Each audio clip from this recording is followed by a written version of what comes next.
Welcome back, everybody. Off and rolling here on this Wednesday morning.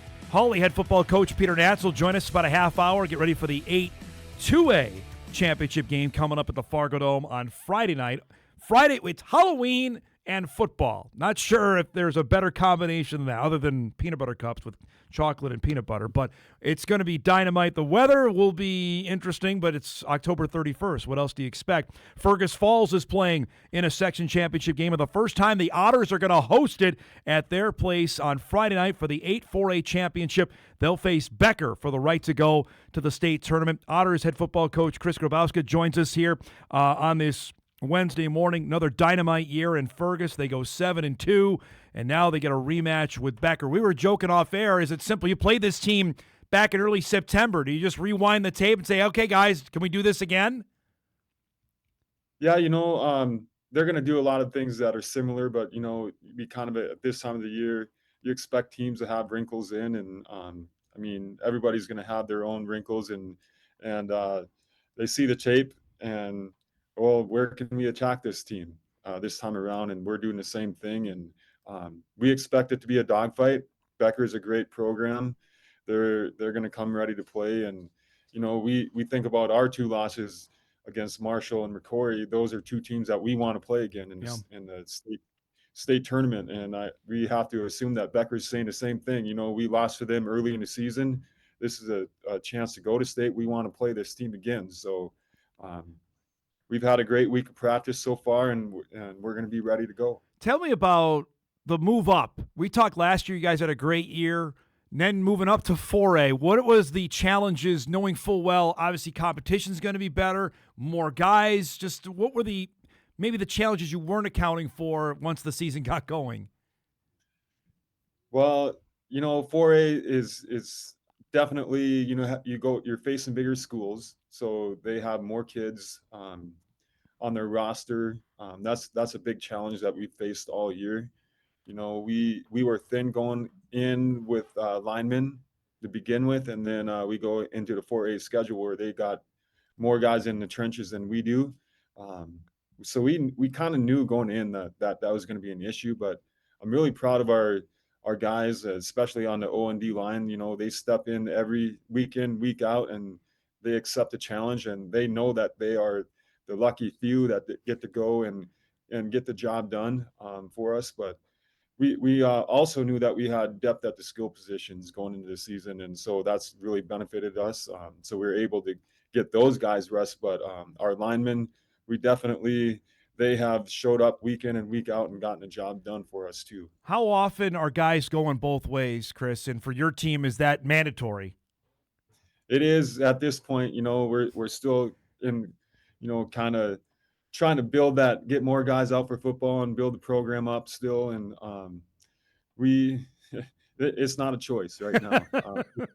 These guys they have to be Iron Men. We talk about that every week, that, the Iron Man mentality. You just gonna have to know that you're going to have to play every down in football. And our guys love it though. It's a mindset for sure.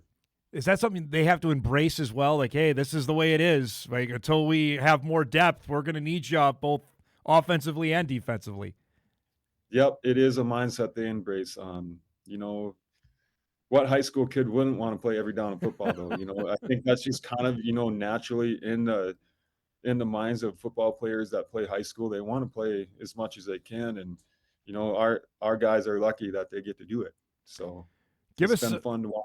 Give us a couple highlights of players for your team. And, we were talking off air. You didn't bring back a ton of guys either. So was this season success out of the blue, or did you feel like once we got going, we have a chance to be good?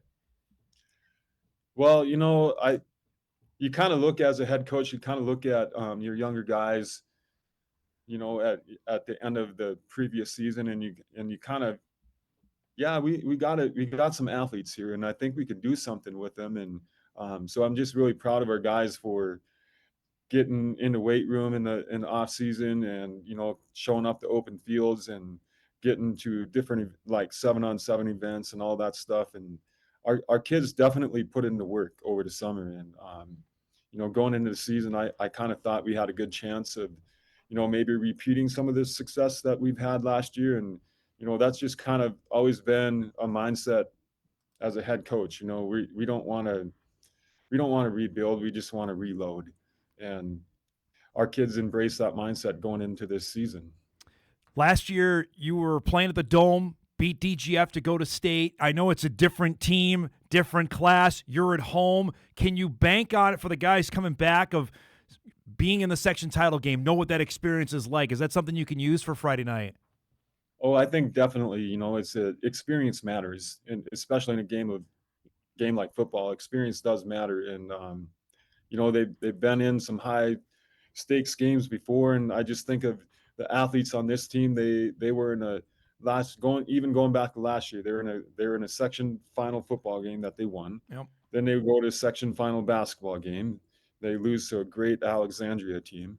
And then they're in a section final. A lot of our kids were on that baseball team that were in a section final that played Hutch, that, they only lost 1-0. So our kids have a lot of big game experience, and we're definitely going to rely on that. And, Becker on the flip side, same thing. They have a lot of experience in big games too. So I expect it to be a great game. It's going to be a dogfight, and it's going to come down to which team makes the fewest mistakes. I know you've came from Minnesota. What have you learned about Dwight Lundeen? He's been coaching for almost 70 years, it seems like, the Becker coach, and what kind of football program you're going to face on Friday night. Yeah, they seem like a football factory for Uh-huh. sure. And got to visit with Dwight a little bit, early when we played him in the early season game, and great guy. He teaches good character values, and he produces a lot of great football players, and definitely a guy that you look up to and respect. And um, yeah, but at the end of the day, you got to put the pads on, and we got to go out in between the lines and get the job done if we want to get this one. So I that's mentioned that. it off the top of this interview here. It's Halloween on Friday night. I'm sure the guys are going to be amped anyway. Describe it's a different deal with those two things intersecting in a big time football game you have on your home field. Yeah, that's going to be interesting. I think it'd be a fun atmosphere for sure. With Halloween, we get to host it at our field, and I think there's going to be a lot of people at the game. And you know, I think we just look at it as it's an opportunity to play a great game on a on a fun night of football. What can't get any better, really. I mean, you get to play under the lights Friday night. It's Halloween against a great opponent, so we'll be ready. The anticipation for this, we were talking off air as well. This is something Fergus has never really had. I know Fergus Falls has been a neutral site for teams to come play there. You got a chance to do this. What's it like around town with the anticipation for the game? Well, we got a great community that support all of our sports, and people are definitely excited to host this, and it's different. It's very similar for me. Coaching in Montana, the high seed always hosted all throughout the playoffs. But for our kids and community, yeah, it feels a little bit different.